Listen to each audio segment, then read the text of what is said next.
As the sun rises and the mist drifts across the water, it feels like the perfect stage for one last session.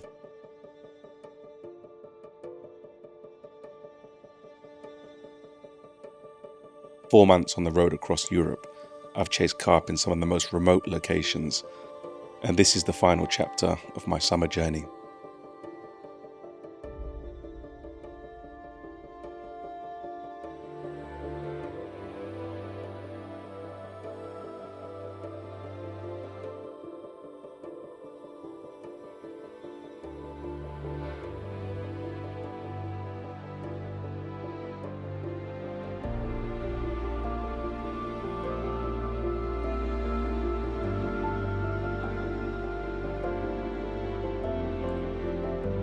Thousands of miles in the camper, it's been a dream from the start to what will be the end of my fishing for 2025, back here in the UK, at the Approach, a venue off the radar for most, holding some of the country's biggest carp. Lady Luck has truly been on my side. Stay till the end to see how I manage one of the giants that call this lake home. This is where the summer closes and the story of the Approach begins." So welcome to the Approach. What a place it is. 37 acres of pretty mature gravel pit and fish to 62 pounds. It's actually, I think it's one of another pit over there called Willows. This is Troutie. And you've got Syndicate Lake on the back. And actually on the back of this lake on the corner there by Willows, actually floods through, so fish can migrate essentially between this and that lake. Willows is slightly smaller from what I can see on the drone. I haven't actually seen technically what the acreage is, but yeah, slightly smaller. I mean, this is a beast. Really is quite a chunk of a lake. Here in Swim 23, got the camper parked up there. Bit of a mission, to be honest, to getting it through those trees. Wish I brought the lockers to chop a little bit down, done a bit of pruning, but yeah, I've got a few scrapes and scratches from the Hungary and France trip still, and haven't cut them out yet. So I thought I'll just wild it through, and yeah, we're here.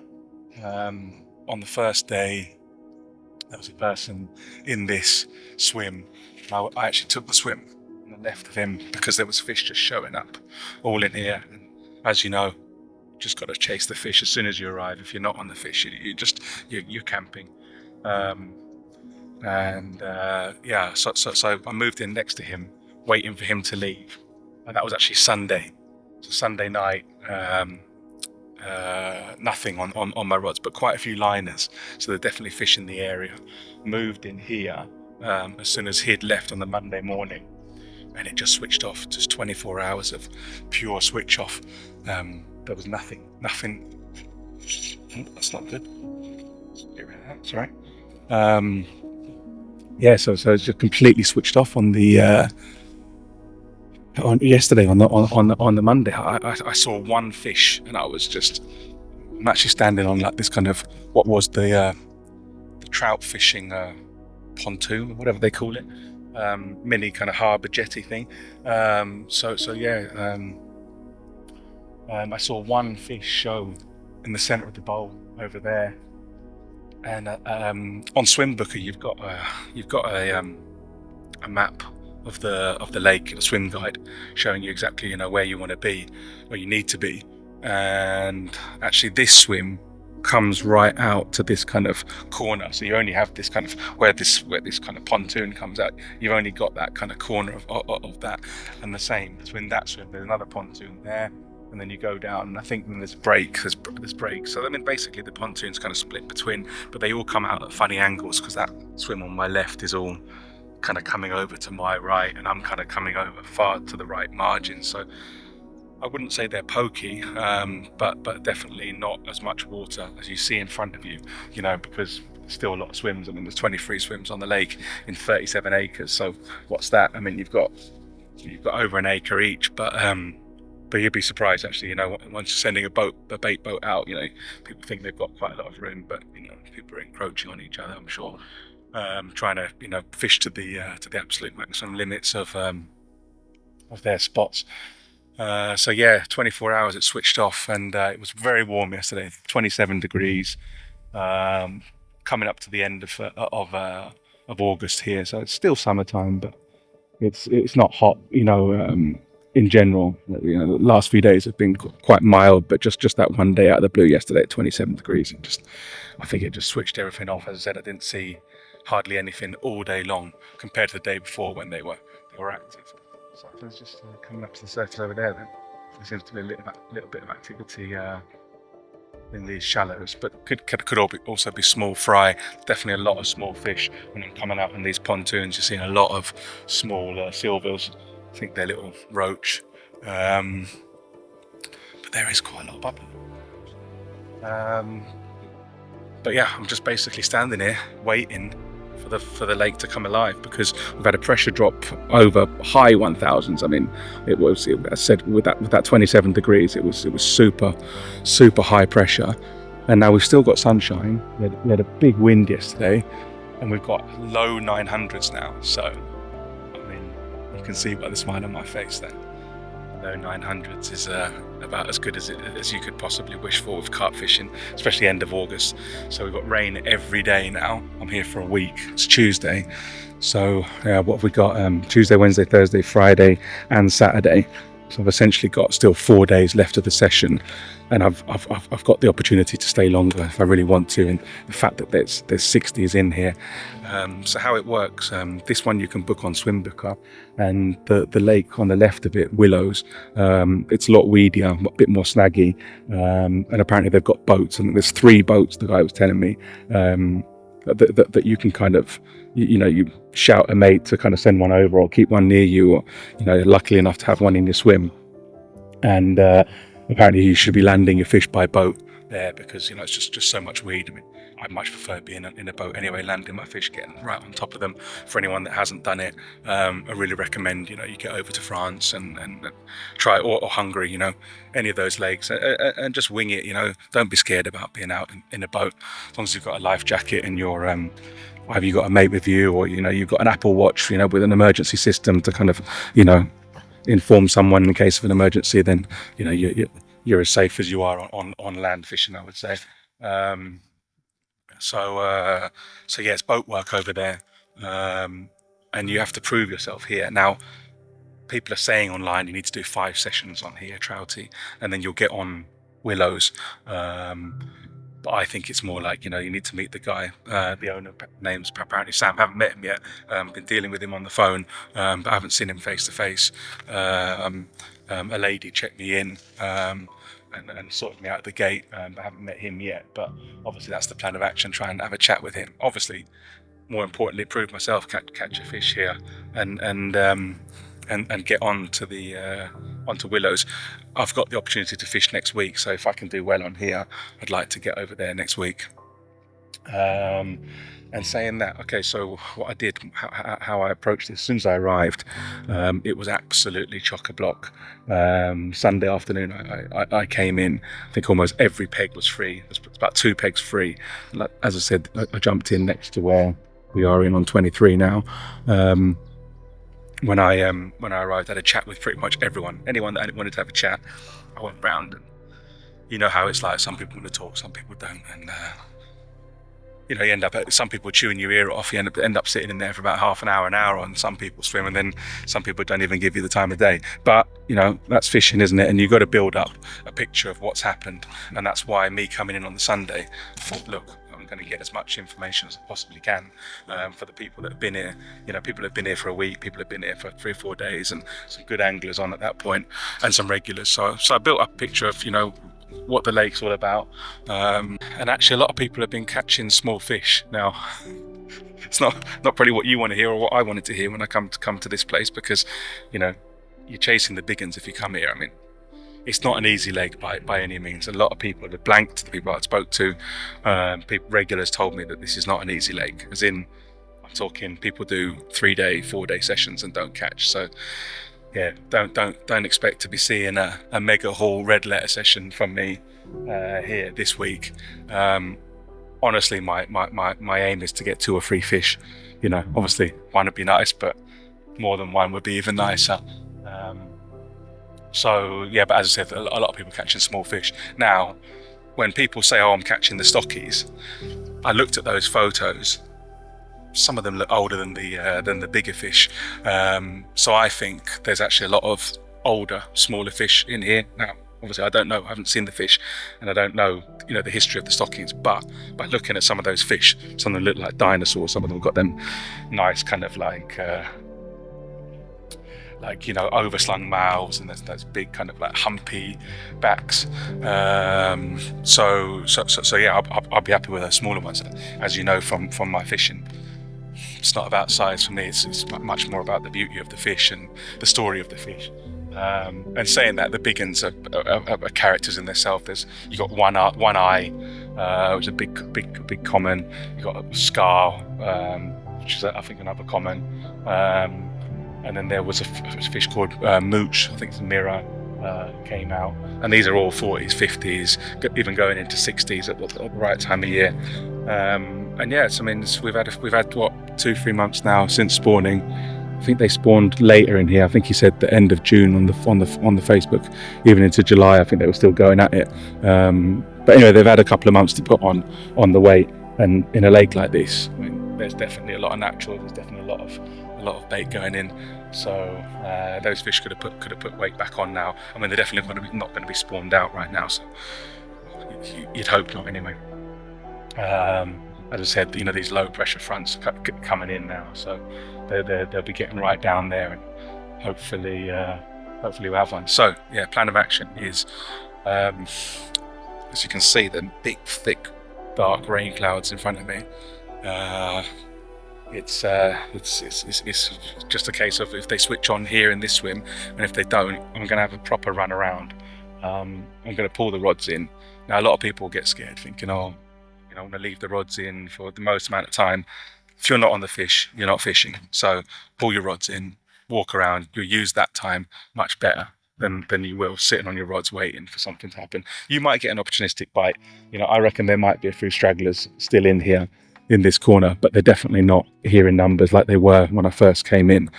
And that's just the luck of the draw. Sometimes you move into a swim when it's full of life, and you don't need to move around, and you have one of them red letter kind of sessions, and sometimes you don't. Sometimes you'll move in on the fish and then they'll move off straight away, for whatever reason. Sometimes not even about you, not even about your disturbance. I mean, I'm minimal disturbance kind of angler. I'm very quiet with the way I use the boat. I'm very quiet with the way I set up. I've got nothing to set up. I've got 3 rods on a pod and a rucksack and a bait and a net, a bait box and a net. And that's me. That's the beauty about fishing out the camper. That rain's coming down now. That's the hardest downpour, so this might be the major one now. And apparently it's about an hour long. So, as I said, I'm going to wait now, watch the water, see where the fish are. I mean, it's not easy because you've got 37 acres of water to try and watch over there. I sent the drone up 6 o'clock in the morning. I don't think people were too impressed, but it is what it is. You've got to find the fish. If you're allowed to use drones, use them. But I couldn't see anything on the top end. Now, there was a southwesterly coming down, which means that it's punching right down that left end by where the Willows Lake is. It looks like the kind of like water's coming here, but it's not. The wind's actually going that way. The fish probably followed that yesterday, most likely. There's a guy regular in there with his son. I had a good chat with him, and he said that it's shallower up that end. And I checked on the deeper, it looks about 10-12 foot on a nice ledge as it drops off into the deep centre of the bowl, whereas here stays deep all the way through. So you've got it right up to about kind of 15, 16, 17 kind of foot, and then it comes up, and then that's just the end of this swim. Whereas over there, I said you've got that kind of like 10, 12, and then you've got a big ledge on it. So might be an idea to get down there. I'm not scared of moving, I'm not scared of the effort. For me, it's all about being active. I'm not here to camp. I'm here to catch fish, and fingers crossed we do. So yeah, I'll be back in touch once I start to see some fish. But signing out from a wet and windy Tuesday morning from Troutie. The fish started showing over in peg 1, so I quickly made the move. With rain on the forecast and the sun dipping below the horizon, it wasn't long before I was into my first fish.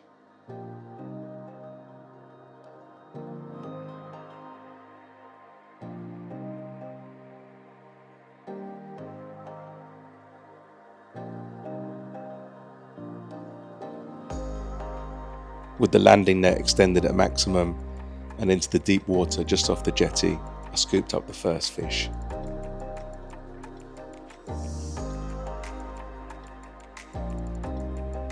By the morning, the action had dried up, so I lapped the lake with Nika, and on arriving to the other side of the lake in 14, the guide told me he'd heard fish crashing constantly through the night in the bay just on the right-hand side there, between 14 and 15 and 16. So I set up in 15, and that day, madness ensued, fish after fish.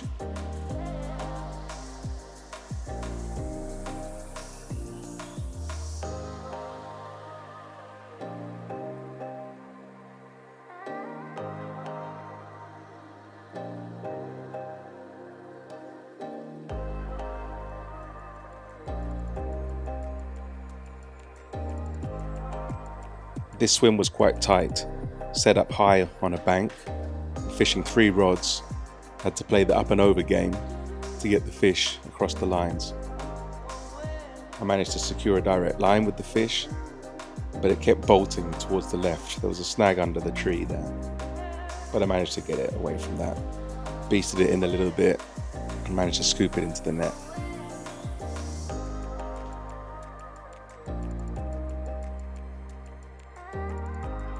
So the second fish of the session, lovely dark, clean looking mirror.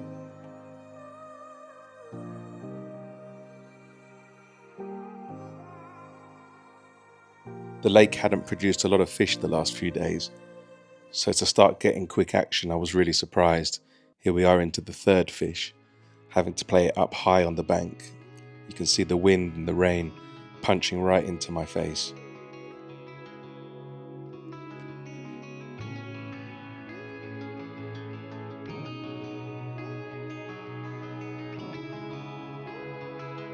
And you can see at the tip of my rod, this is a much bigger fish.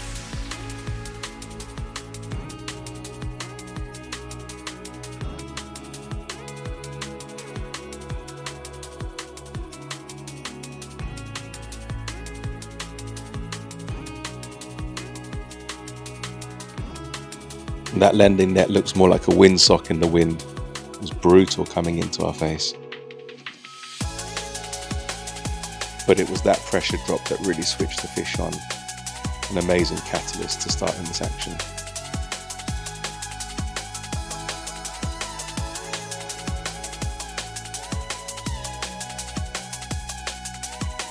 So there it is, one of the bigger fish of the session, a 29-pound old bruiser. A few spawning marks on it, looking really cool. And it wasn't long until the right-hander ripped off, absolutely wiping out my middle rod. This one dived in a couple of weed beds, you can see on the top of the rings, a bit of weed. But I still managed to get this one in. All bites landed.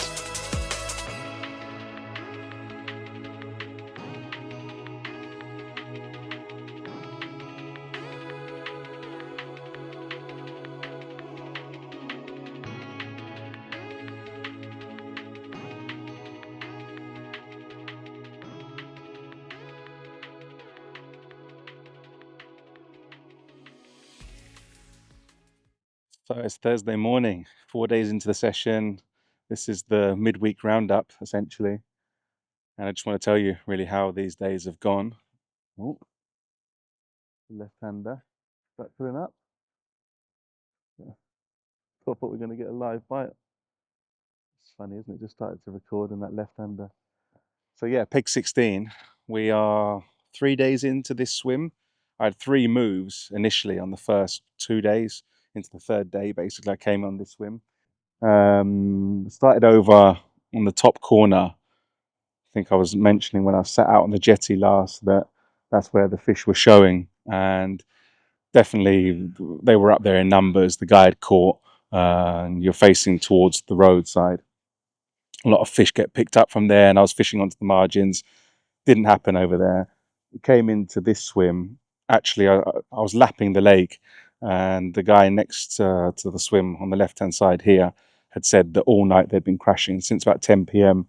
up and down this little margin. He'd heard them all night and through to the morning. And I spent a little bit of time on this side of the lake that morning. It was 8:30 in the morning. When was that? Monday? So yeah, 3 days ago.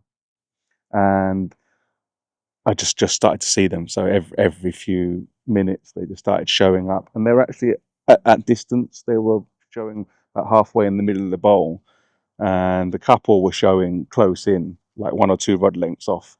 So it was definitely this, from this swim onwards, this corner of the bowl where the fish were holding up. So I made a big pack up. Trying to get that van in that swim in the corner was a bit hectic with all the branches coming over. I managed to get the van out, pulled it all the way around, and sod's law, this is one of, I think, 6 swims on the lake that you can't get your van directly behind. And obviously living at the camper, for me, so nice and comfortable. I got everything in there, but just wasn't possible to get the van close to this swim. There's a big kind of bollard at the back. So the van's it's only about a 20-second walk. Essentially, they say you can be 1 swim away with your receiver. So technically, I don't know if I'm allowed to be in my van overnight, but I don't want to risk it anyway. This is all a bit hectic, and it rained yesterday like crazy, and you got this steep bank. I caught a fish in the middle of the night last night. I'll show you a little bit of an image of that. Cool little scaly fish. I mean, nothing big, but trying to deal with that if you'd been in the van would have been a nightmare. So I've got bivvy set up behind me, got the bed chair out, and we're here. I'm doing all the cooking in the van. I'm doing all my charging and everything in the van. I've turned the Starlink off just to save a bit of the battery. And yeah, we're here basically. Yesterday had an almighty downpour, and that's when the fish switched on. So yesterday finished on 4 fish. I had a fish the day before that, and yesterday was just the most prolific day. Pressure dropped way below 1,000, and just obviously those winds hacked in, and it's still unbelievably southerly winds. So you've got a warm wind, you got the wind hacking down, pressure dropping, and temperatures dropped. So temperatures dropped down to, I think, 14 degrees last night, end of August. So it's pretty nippy, especially being in the bed chair. Got Nika to keep me warm, fortunately. And yeah, so 4 fish yesterday, with the highlight being a 28 pound. And the stamp of fish in here he's got, it's just outrageous. Definitely due to the clarity of the water, but such a cool strain of fish. Now I've heard there's quite a few different types in here, from VS to the Croatian strains, but they look almost like these big French dark mirrors, and all cool scaly ones. I haven't had a common yet, so I've had 5 fish, all being scaly banger mirrors. Just insane. And that 28 was definitely spawned out, so you could see on its belly it was just missing that extra 3 or 4 pounds. That was a 30 all day long. I did call the bailiff out. I've had a bit of a rookie, and I've forgotten my scales. So I estimated it to be a scraper 30, and I called the bailiff. 2 lads came out. I think they worked for the owner. They were doing the rounds on Willows next door, just doing catch reports. That they tag the fish here, so apparently they come, and if it's not tagged, or they just keep an eye on the weights. Very similar to what people are doing over in Hungary, in Slovenia, and Italy. Every time you catch a fish on those lakes that I've been in the summer, they're doing exactly the same thing. Anything big, they want to record it. They want to monitor the weights. They want to see, how that fish is doing. If it goes missing for a certain amount of time, they'll kind of know its whereabouts. Its health report, and they'll see, obviously, how the fishery is doing as far as the weight, getting put on for those fish. And yeah, it's a cool place, man. Very, very well organized. There's amazing shower block over in the back, big clubhouse.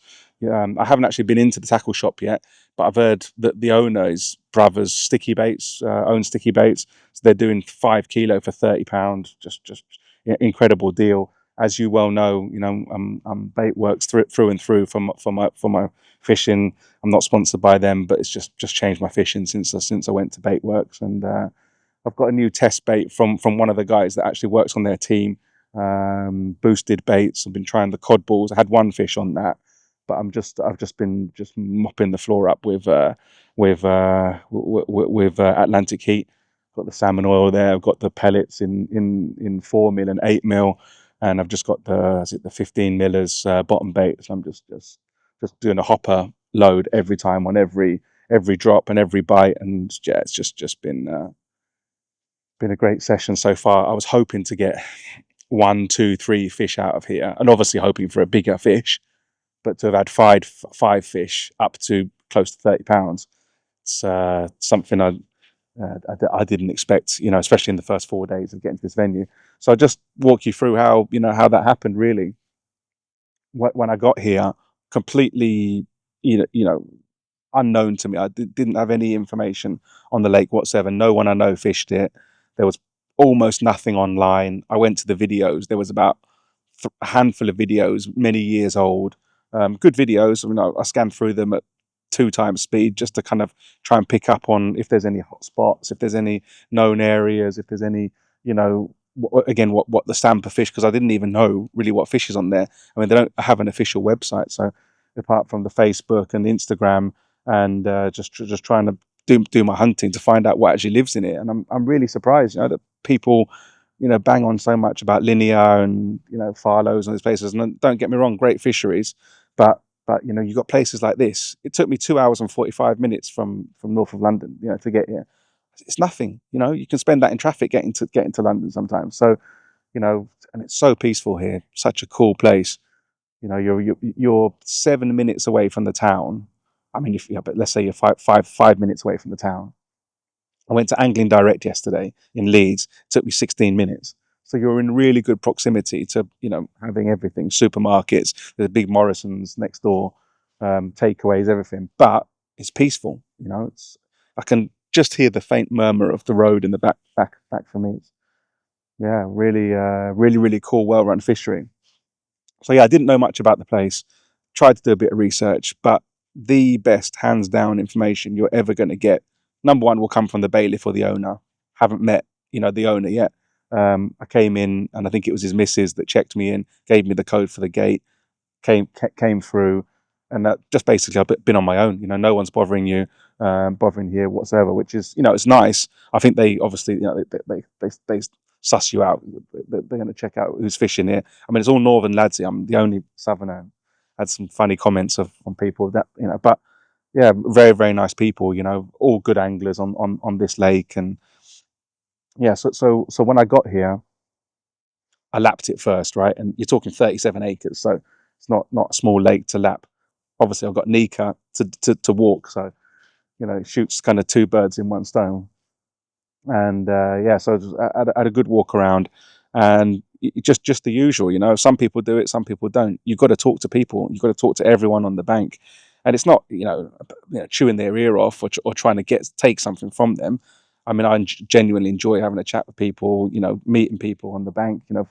Sharing stories. What I've been doing this summer, what I've been doing. With my fishing, and people are interested with that. As well. So it's a two-way thing. But you've got to build up the information, and fortunately everyone on here has been super nice. They've all been very, very, very giving with what information they had.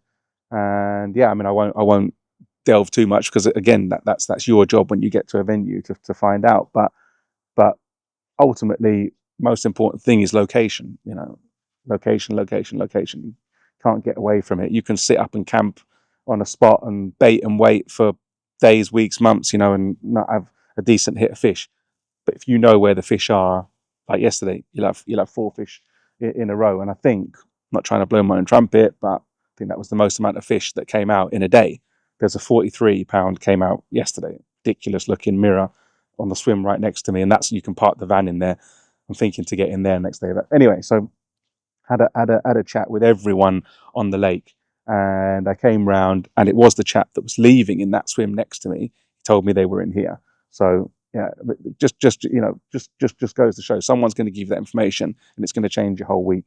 I've seen people camped up in their spots, the opposite side of the lake, no shows, and they're just sitting there, And I get it, fine. You want to get comfy, you want to make some food, have a smoke, do whatever you want to do on the bank. What we get away from the world stresses for, fair enough. But essentially, we're here to catch fish, right? And all it takes lapping the lake, even just one time. Lap the lake once, look for signs, talk to every single person. You don't want to hound them, obviously, if they're in the bivvy or in the van or something, but if you can just talk to, just try and catch someone's eye. How you doing, mate? How you getting on? You'd be surprised. There's some people that just don't do it, don't have the, let's say, open personality or whatever, to want to do that. Just force yourself, go and have a chat with people, because just changes everything, especially when you're at a venue that you don't know. If you're at your local, fine, even then I do it. Even if I'm at a place I know like the back of my hand, I'll still talk to every single person on that lake if I can. So yeah, that's my biggest piece of advice, and it's it's held me in good stead. I mean, I never ask what baits are really working. If someone wants to divulge that information, fine, but I'm not asking them, oh, what colour did you catch on? What rig did you catch on? No, ask about location, ask about what size, have a two-way kind of conversation about your own fishing, and you'll end up getting a good rapport with people, and then you end up learning more about about fishing in general as well. You find out so many things. I was chatting to the one guy, and he was telling me, obviously this place is right next to Willows, so you've got Trout and Willows Lake just on the back there, and when the river floods, there's basically a dam wall that comes up to here, and then it breaks off. So then when the river breaks through, all the water kind of co-joins between the river and these two lakes, and all the big fish, like there's a fish called mooch, and that's why, because he mooches between the two lakes, and he's always found in different lakes. I mean,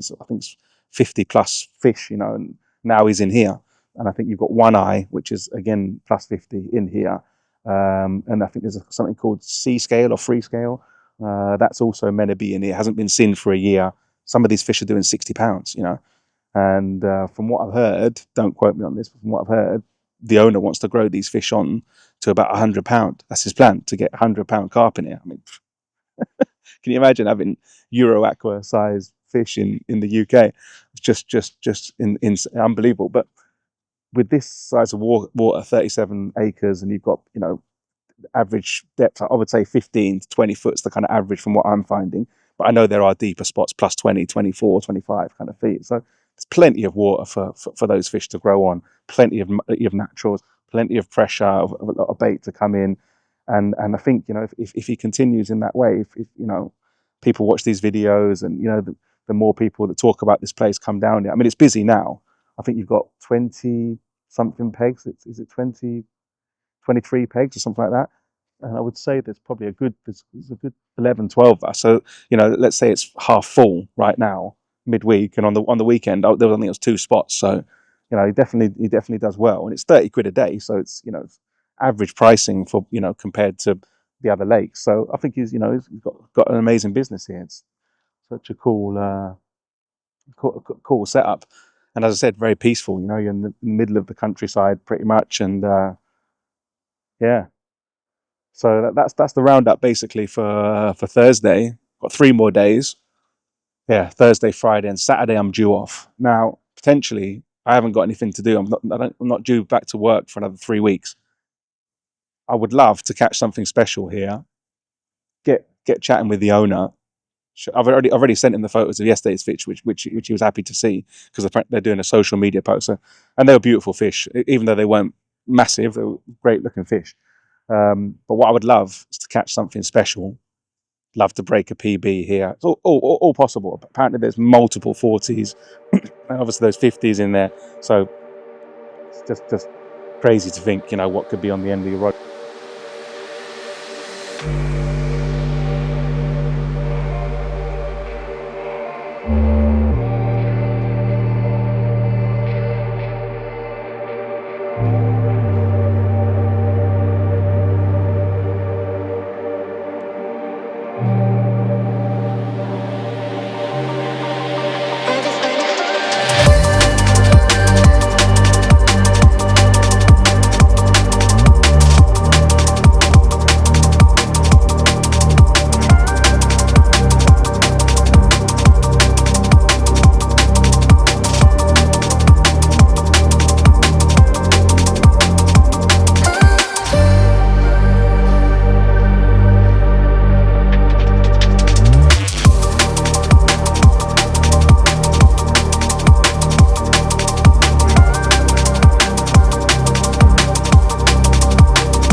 Willows.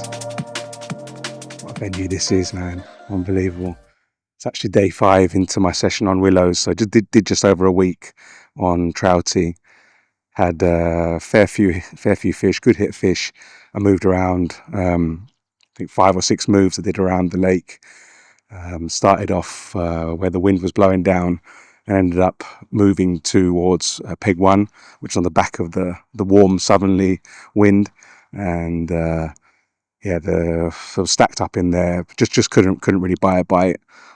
Got one on the last day. And I went into the shop, bought some bait, and I met the owner for the first time. And very nice of him. He invited me to come down to fish on Willows, which normally you need a few sessions behind you and to have proved yourself as an angler. But obviously I'd done just over a week there and caught some good fish. And yeah, Sam's a lovely guy. Had a really nice chat about all sorts of things. And he gave me a lot of info about what he's doing, with the strains, about growing the fish on, and how these fish move about between the lakes. It's an amazing thing. It's more than I can fit in this episode. And the same with the fishing. It's you could spend years on here and not figure it out. But yeah, we're here. It's day 5. We're on Willows, and again, I've moved around like crazy. So as soon as I got in here, again, southerly end, they were following the wind. One guy told me they'd been stacked up there for weeks. So between peg 18, 19, 20 and 1, they were holding up down that corner. There's some pads down there and there's some weed down there. And I think it was just magnetizing the fish to hold in that area. So I started in peg 18. That was the closest I could get to it. And I started clubbing them. I had a few fish, again, smaller fish. I was actually woken up in the middle of the night and didn't even know what time. It was actually the first night. I didn't know what my name was. I pretty much woke up in the middle of the lake. I'm out in the dinghy and I'm playing a fish, and it's wrapped around a root of like a vine of like one of the big weed beds, and it's tangled around that. And this small head came up, and it was a tench. I couldn't believe it, and it was plodding down even after it had freed itself. So it gave a good account for itself. Just shows how fighting fit they are in this crystal clear water. Very, very, very strong, healthy fish. So I put that tench back, and yeah, I was in there for a couple of days. Had quite a few fish from there, and then peg 20 freed up. Now the way that this works is between the bar, which kind of sits. Technically, it sits halfway, but it depending on the swim. For example, on the far left-hand side where 20 is, it's only just over about a third of the way where it starts to come up to where it shelves off. 1.5 foot, 1 foot, and you've actually got weed to the surface in some of the areas there. So very hard to you don't want to fish on the back of it. I mean, actually, you're not allowed to fish on the back of it. But yeah, so I moved over to peg 20. The fish were showing on that side of the bar. So I thought, look, I'll get to it. And it was a good move. I got in there and started clubbing them. I had, I think, 5 fish out on the second day once I'd kind of established my spots and things had settled down. But I just couldn't get anything big. They were all, mid-20s, lower 20s. Beautiful fish, but I think they were the younger ones, the ones that had been recently stocked. So I was hunting for the big ones. Yeah, I was speaking to a lot of the locals, trying to build up a picture of where the fish move around from and to, and sending the drone up, trying to work out the route. And what I'd noticed is they were moving down, especially early morning. They were moving down earlier to a big weed bed, which was in between 5 and 6. There's a big weed bed, the biggest weed bed currently that sits there. Of course, this can always change every season, but the biggest weed bed currently was in front of 5 and 6, and there was just a lot of fish coming. I mean, that was just their home point. They were coming to centre there so often. So I thought, right, I've got to get down there. So I left a peg that was producing so well, and it was a risk. It was a risk to give it up because pegs don't give up easily here. You've got to, spend days to kind of wait to get into some of these pegs sometimes, just like any of the hot venues around the country. And yeah, I managed to get in. There was a 48-hour exclusive. They'd blocked out this portion of the lake until that day, and a guy had fish. He was fishing, and he was telling me he was seeing them at 6 a.m. just like I'd seen them on the drone. He'd seen them showing first thing in the morning, and I hadn't seen any fish on that top end first thing in the morning. So I thought, right, it's time to get down here and give it a go. Plus, it's deeper water, I was catching in 2.5 foot down there on my spots on peg 20. It's 2.5 foot that the rods that were producing. So I just wanted to get in deeper water. I thought if I'm going to try and get something special, it's going to be, those bellies. I'm not saying they don't get up in 2 foot. They do, of course, but are they comfortable feeding? Just much rather the angle for a bigger fish to just dip down on at least 5 foot, really, for something special. And there's only a handful of 40s in here because a lot of them had moved over to trout. So in the floods, and Scott Hatton came down with his son Connor. I had a good chat with them. They're actually up in two doors down from me. They're in 3 and 4 now, and they were telling me that Scott was telling me there's probably only 6 that he knows of, 640s in the lake right now. And I don't know how many acres it is, but it's something similar to trout. So plus 30-acre lake, trying to root out 6 fish, potentially a few that went missing. It was going to be, hard work to get them, but we'd seen them. They were showing up actually on the opposite side of the margin. They were showing up on a past the bar on that side. Some colossal creatures came out that yesterday morning, and we were due some serious rain. So I think there was about 3 millimeters due in one big downpour in the afternoon. And I knew this was my chance. Sent the drone up, found these dinner spots. I just sent the winch cam out, sent the drone out with the deeper quest, and just lined them all up. Just found these spots, and they're not big at all. I mean, they're probably about that wide, circular spots, and just polished right off. So you can see that's, that they've been visiting that. Some other, whether other people know about those spots or not, but you'll see them on the drone. They're not a secret. You can send a drone up and you'll see them straight away. Even you'll see them in the cloud, because even in 4 or 5 foot with these crystal clear waters, you'll see them. So yeah, found these spots. Found 3 spots. I'm not going to tell you where they are, but you can see on the drone now some pretty much what I'm talking about. The glass off spots in front of 6. It was one of those. And I put it bang up tight against the weed, so it was really just nudging that deeper quest, just getting it as close as I can, so it's not sitting flat in the center of the plate. I wanted it just protruding, so almost my lead clip system's coming into the weed, and then my spinner, my boom section's just floating down with the nugget, and my wafter's just literally sitting outside the weed. And I saw it on the winch cam to go down. Now, you can say what you want about technology, but you're not gonna be able to hit the clip and do that. You're not gonna be able to hit that spot with a clip very easily. You're not gonna know where your rig's sitting. So it is what it is. We've got to use technology now. Other people are going to use it, so you're up against it. And it might be expensive, £700-800 to buy the stealth cam. Might be, I paid £250 for that new drone, that 4K, which I thought was quite reasonable, and the deeper quest. But you're buying any boat. By the time you've done repairs and stuff like that, I'd fully recommend going for that deeper quest. It's just an outrageous boat. It hits that spot, like when I'm lining it up with the drone and you've got the deeper quest going out and you're looking at that sonar. If you're on the 7-degree, narrow beam, so you're going straight down on the boat, you are within centimeters of what it's showing. Like literally, you can just see it on the drone. You can see it on the winch cam when it says it's glassed off on that sonar. You're on the spot. So you don't actually need the drone. You don't actually need the winch cam. Just that deeper quest, in my opinion, is enough to get it. But as I said, I wanted my lead clip system in the weed. So as soon as that fish comes through, there's no gubbins for them to see. There's nothing. There's nothing technical. All they're just literally seeing is that hook bait, and hopefully that boom section's sitting, tidy. And I'd say that's about as invisible kind of setup you can get. And I will give it up. I was fishing on yellows.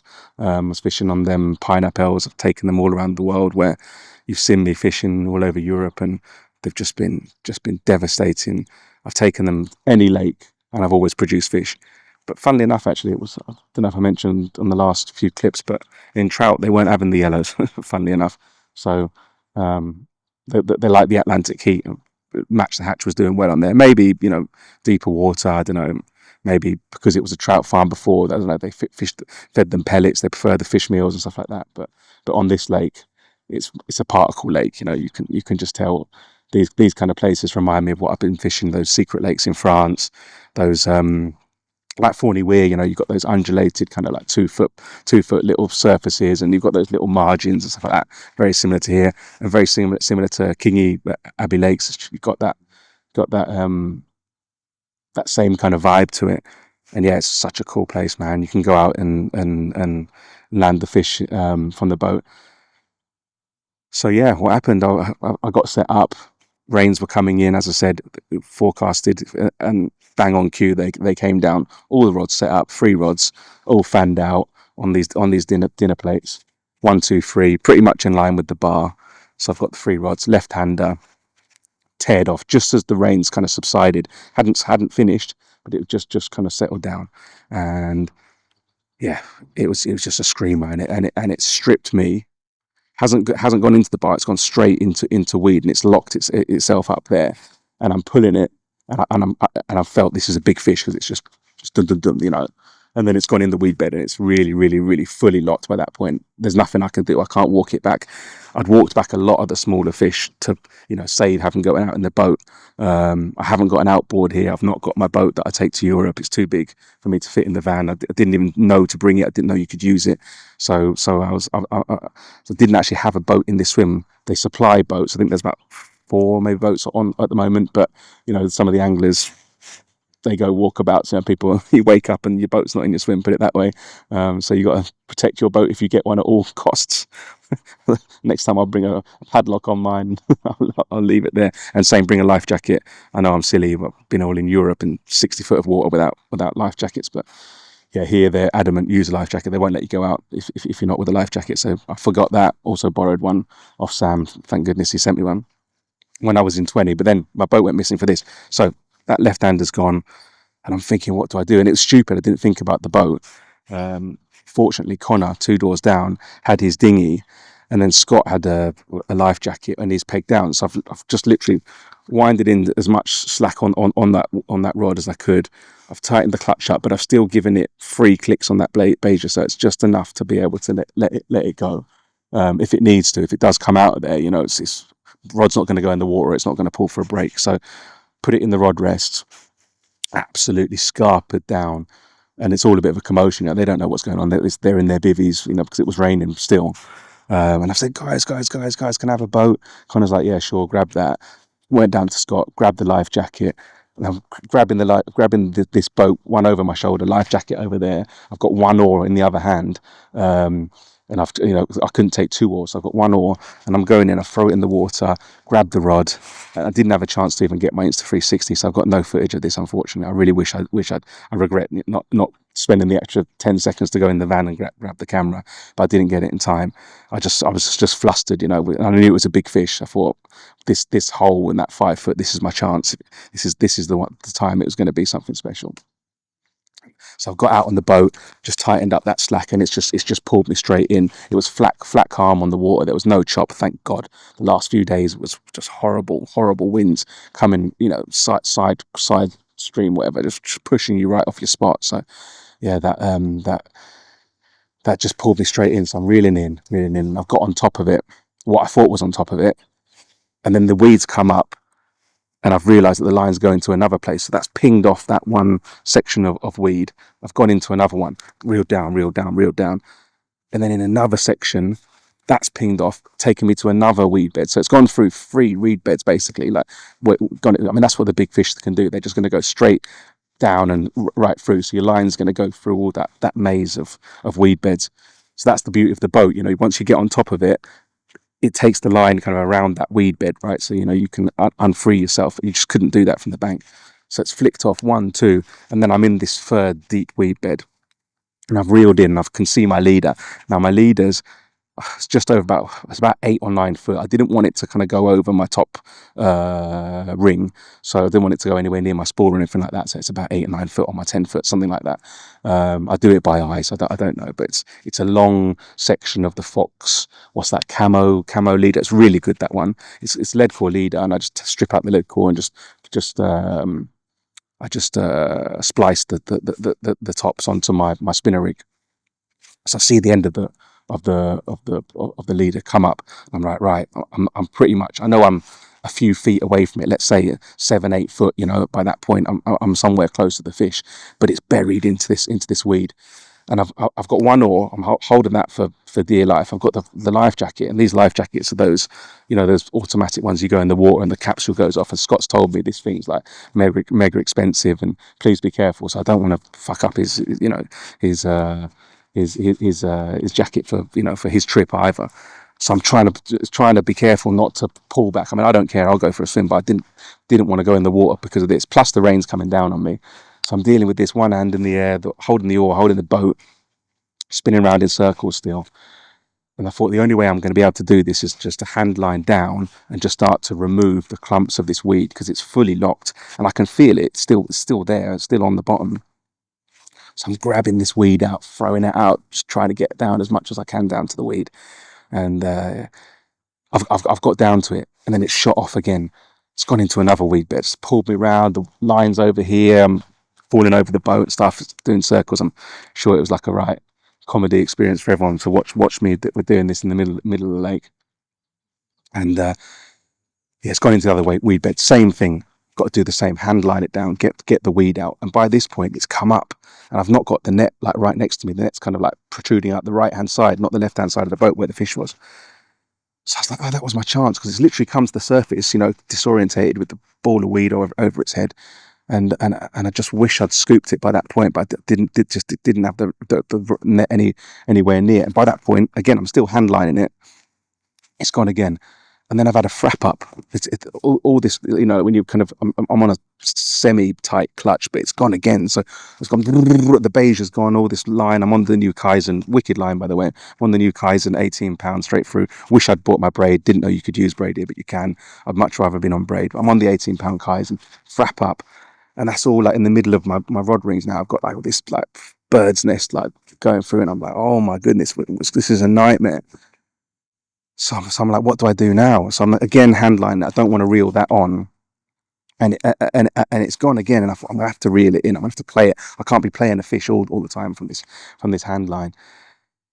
And I thought, I've got no choice. I was thinking to kind of bite this off, and then I'm I have to retie it on, and I'm over the spool, and I just didn't fancy that. It was all messy. So I thought, I'm gonna have to just take the risk. I'm gonna try and like put this kind of bird's nest around the spool so it doesn't go underneath the spool, and start locking me up. So I've kind of wrapped this bird's nest over the spool, put a few turns on it, try and cover up the edges, and then it's on. But it's messy, but it's on. And I'm playing it from the line again. Again, it's gone into the weed bed. This is just a calamity after calamity, and I'm handlining it again. Pulled the weed out, and it's come up, and I saw it, and it's massive. It's got this huge belly on it, and it's one of them levers with just tiny strip of scales, very similar to that sky that I've had out of Bluebell, just out of Swan at Bluebell, just a few weeks prior. And I know it's a plus 40, which is a UK PB for me. So that then your heart's, I mean, my heart's already going because I knew it was a big fish, but once I'd really seen the size of it. And by this point, I've got the net, fortunately, on the right side, and I've just scooped it. And it's gone in the net. And I thought, wow, how has that all happened? I thought, what a miracle after miracle. It's number one, that the fish had stayed on that long. Number two, that I'd managed to get through the first three weed beds where it's pulled, free to go into the last weed bed, and then having untethered it from the first weed bed to go into another two. That was hairy fishing, I tell you that. And I've scooped it in. I've got one oar by this point, and I'm well over matey boy swim on the left of me in peg 5. Wind had started to pick up by that point. Rain has come back, so it's now pelting down with rain, and I'm with one oar. I wish I'd taken the 2 oars, but I just didn't have a hand for it. So I'm with one oar trying to secure this fish. I couldn't collapse the net. Normally, you've seen me fishing in Hungary. I like to take the net down, hold it, clip it against the side of the thing. Then I'll be one-handed with the outboard. So I'm just cruising, one hand with the outboard, one hand with the fish, and you're secure. My goodness, the fish are showing like crazy in front of me again. They're waking up. Might be time for a live bite on camera. I'm right on my spot too.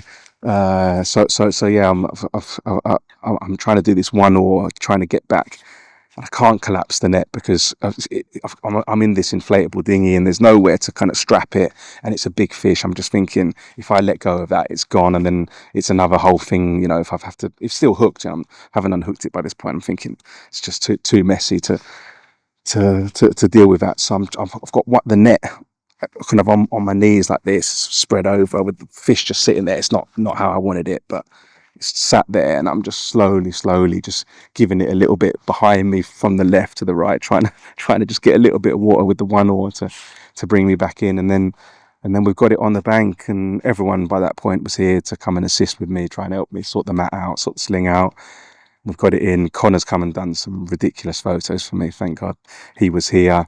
Some beautiful pictures we got just facing down the path on that area. Weighed it, and it's gone 43.5.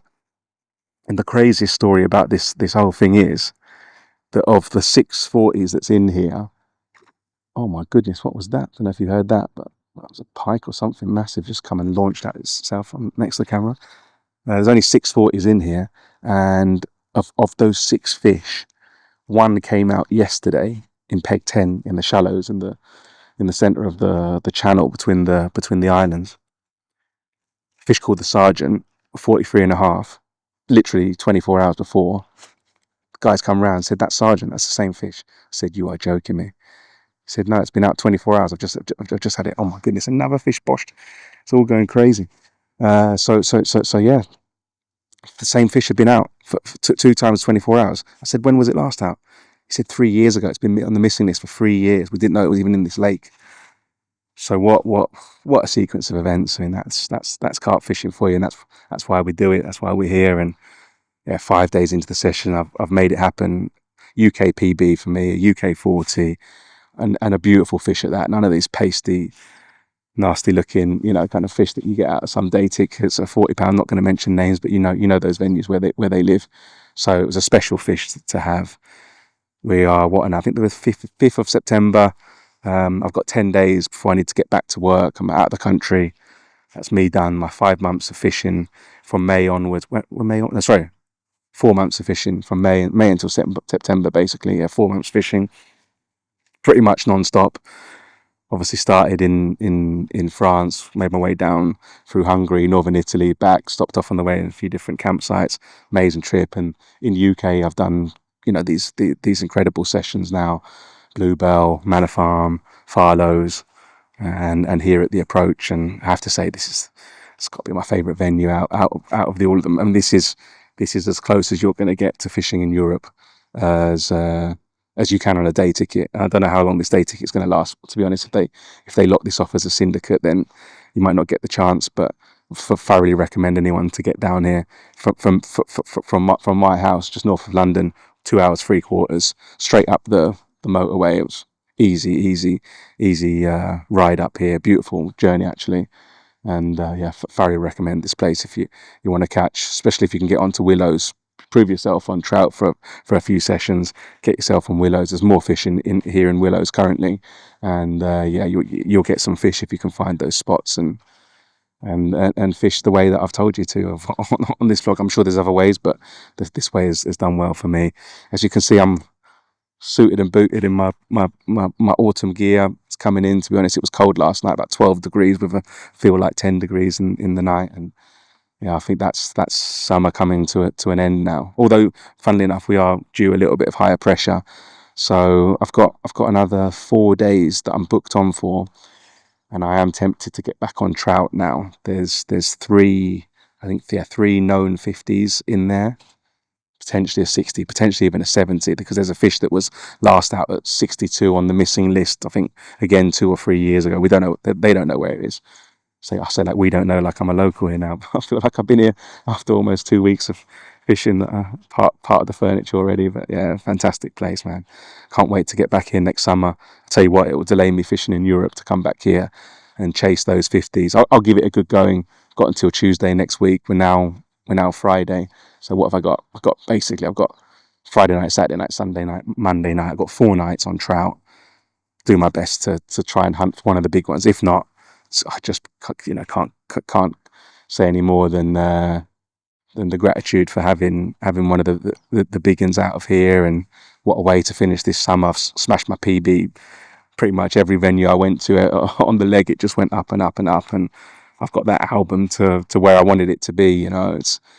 you chase these dreams of catching fish, and I'm there now. I've got to the point of getting the album, I dreamt of. So now, next year the plan is to get on one of the big syndicates.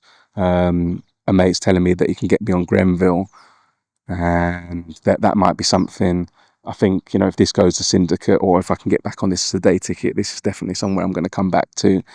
And then I need to think about what to do for Europe next year. I don't know if I'm going to do the same. Hungary. I'd like to get down to Spain. I speak a little bit of Spanish.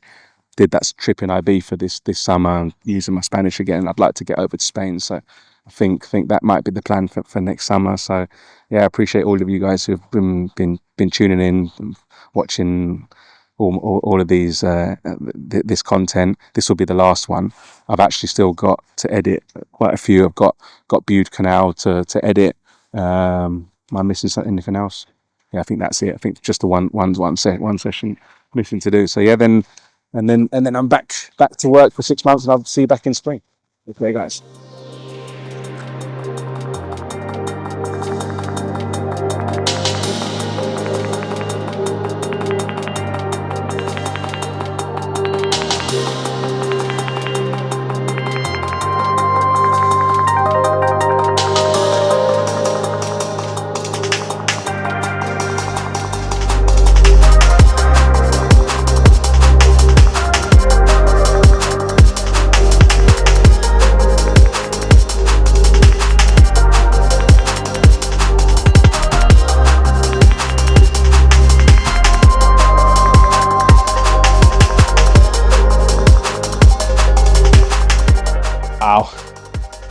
Morning after the day before, that was crazy.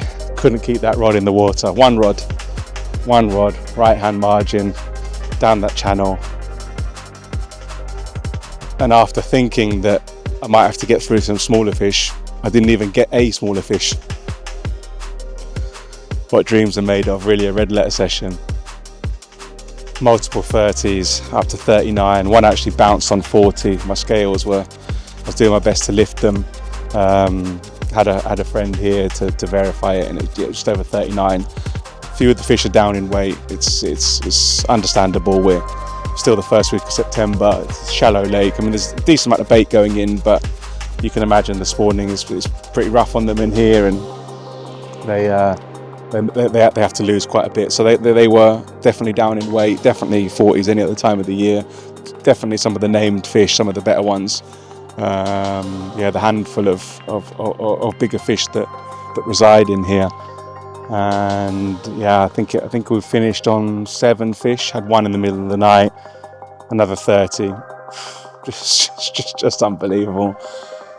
And the tactics that I've stuck to my guns. Just I knew my mix of particle and bright yellow would work in here. It's just one of those lakes. These weedy lakes, bright yellow is the one. If you ever get to fish something, that's wild, that's a little bit rough and ready, try the fluoro yellow, especially the pineapples. Bait works. I can't shout about them enough. One day they'll sponsor me. So yeah, it was just that right hander straight down the channel. Show you on the drone as I'm coming through with the hopper dropping. It's about 4.5 foot of water, between 4.5 and 3.5 foot. It actually comes up. I've actually tried both spots, and both spots produced. So it was about 10 minutes in, the first rod went, 30 minutes another one, and then it was just consistent all the day through.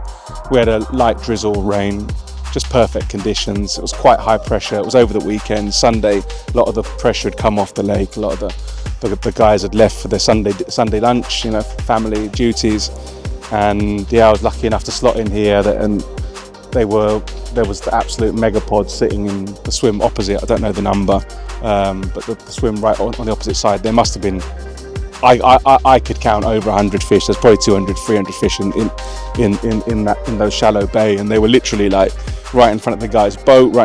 They were so close into him. He managed to have a couple. And they were quite small, not small fish, but they were the smaller group of fish sitting in the big pod. And I just noticed a couple of the big uns on the drone coming back into this channel, closer to this swim.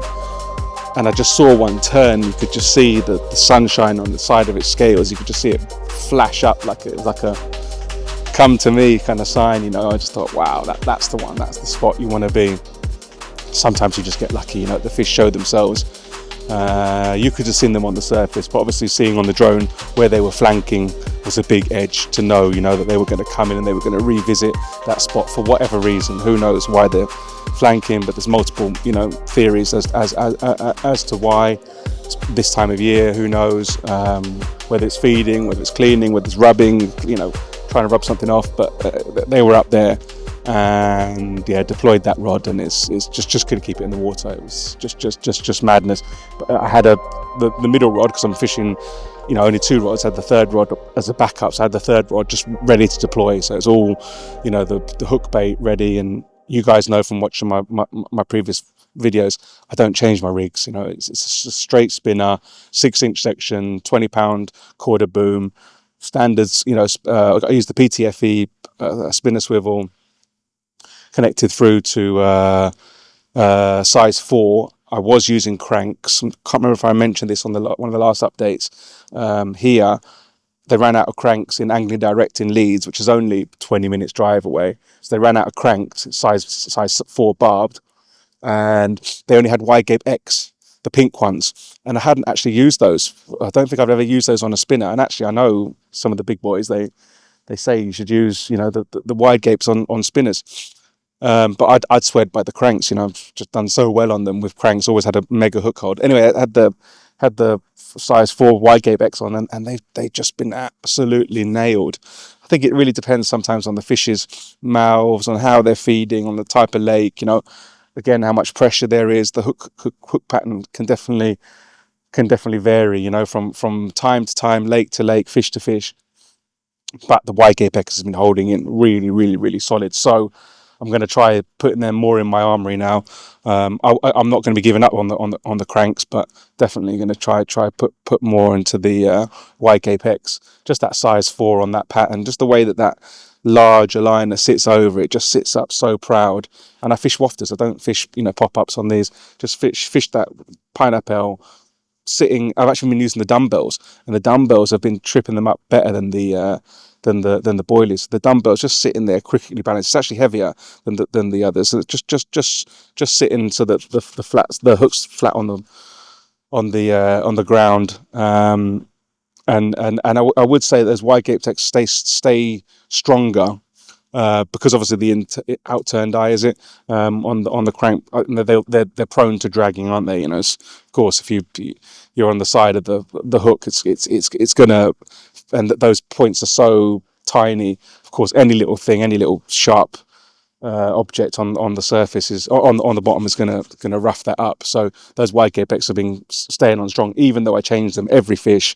If I've not had a fish on it each night, they've come in and they're corroded. I don't use Chemicoat. I don't like any chemicals on my rigs, whether they say it's good for the fish or not. I don't care. Not using any chemicals. So if it's rusted over, I just change it again. So I'm using a new hook every day. So it's minimum 3 hooks a day. If I'm doing fish like yesterday, 6 fish, you're going through 10 hooks in a day. You know, you're going through almost a pack or whatever they are. I don't know if they're 10s or 12s, can't remember. So, you know, so some decent money, you know, to go through. But, and again, I'm dropping leads. I'm using 4-ounce leads. I'm using them grippers. I'm using the Corda ones, the 4-ounce grippers. They're £2.50 a pop. So yeah, it's costing me some money. It's costing me £3 or whatever to change my hook and my lead on every fish. But that for me is my confidence. That's a guarantee that you're going to nail them with the weight of the hook. You're going to nail them with that super sharp hook, and that pattern's going to stay in. And they have done. The fish I had this morning rattled off middle of the night, and I've had to like literally walk it back because it's got a ball of weed. So I've walked it back with the ball of weed, and that just shows testament to that 18-pound Kaizen. The new unfortunately I bought it in weed. What a result that was. Bought it in weed green, and you know how weedy this lake is. Used the 18-pound Corda, and I've just literally just walked that back. And you talk about a 30-pound fish covered in a ball of weed. You're probably dragging. I mean, you know, when you think of what kind of like strain is on the line, with that weed through the water. It's a colossal amount of pressure. And again, for the quarter crimps, for the for all of those, all the mechanics of that rig, it's just so strong. A lot of people would use braid in here, and I would too. Obviously, if I had it, told you I left it at home, but it's just such a strong setup. Enough, I mean, I don't like the stretch, because obviously when you get on into a fish, it's already gone into that weed bed. But yeah, I managed to drag it back, and that was the last one for the night. I've got 24 hours left. We've got to get Nika back to Dubai, and this is just a huge effort to travel in cabin with a dog. She's not allowed to go in the hold because she's branchiacephalic. I don't know how to pronounce that exactly. Snub-nosed dog. So she's not allowed. It's too hot on the runway, they say. So she's coming with me, but I've got to go to Paris. I've got to go from Paris to Abu Dhabi back. And it's a huge amount of paperwork, and that paperwork starts tomorrow, 10 days before the flight. So I'd like to fish right up till to leaving, but it's not looking likely. We're up in Yorkshire, my vet's down south, so I've got to get back home and get the paperwork sorted. So there may well be fish coming in the next 24 hours. I'll try and do another sign out video, but I just want to thank everybody for tuning in. It's gone far beyond my expectations, this channel to get. I think the first video got over 10,000 views, and I expected it. I wanted it to do between 2 and 5, to be honest with you, and to hit 10, it just really blew my expectations. So I want to thank everybody for tuning in. I've done my best to edit and to keep the content regular, which has been quite hard, to be honest with you. I get why some of these bigger influencers, that they say they get that burnout with the fishing and stuff like that, because it's quite hard to maintain everything when you're wanting to enjoy your fishing, you're wanting to enjoy just your summer, for example, your time off, for your mental health, for the reasons that we all kind of get out here. And then putting the filming on top, putting the editing on top, putting the pressure, of trying to catch fish because you want to. And I've just been so lucky. Pretty much every trip I've filmed, and it's not for the cameras. I'm definitely not at the stage of having roped off swims or pre-baited areas or anything like that. I don't know what hormones are or any of this kind of madness. So I've just been lucky to have fish everywhere I've gone, every campaign. But I've had the time. That's the thing. I've put the effort in. I've had the time. I've had weeks in Europe. Well, months. I think it was almost 2 months in Europe, wasn't it? And I've had weeks on these sessions. Here was 2 weeks. I've had the others were like 48-hour sessions that I did at Manor Farm and stuff like that. But I've had the time to put in to catch the fish, but this one was, especially to hit my UK 40. I've hit a PB that didn't expect. I mean, that's what I came here for. It's the only reason of coming here was to get a UK 40, and to have that 39 also last night. I mean, that's definitely a 40 any other time of the year. Give that matter of weeks, and that'll be up at 40. So a little bit unfortunate not to have 2 40s, but to have a big one, out of our two big ones. Out of a hard water. I mean, there's some serious anglers on here right now, and I think I've done well. Put it that way, I've achieved my goals. So yeah, another big thank you for everyone for watching. Let's see how the action goes. If there's any more fish, it's a bonus from here. And yeah, a few months I'll be back for spring. Might do something in winter if I can get the time off to come and do a winter session in that van, turn that diesel heater on. Finally, actually it's getting quite chilly in the mornings now, so you can see me again, pretty kitted out for these kind of 15-degree mornings. So yeah, I'll see you on the other side.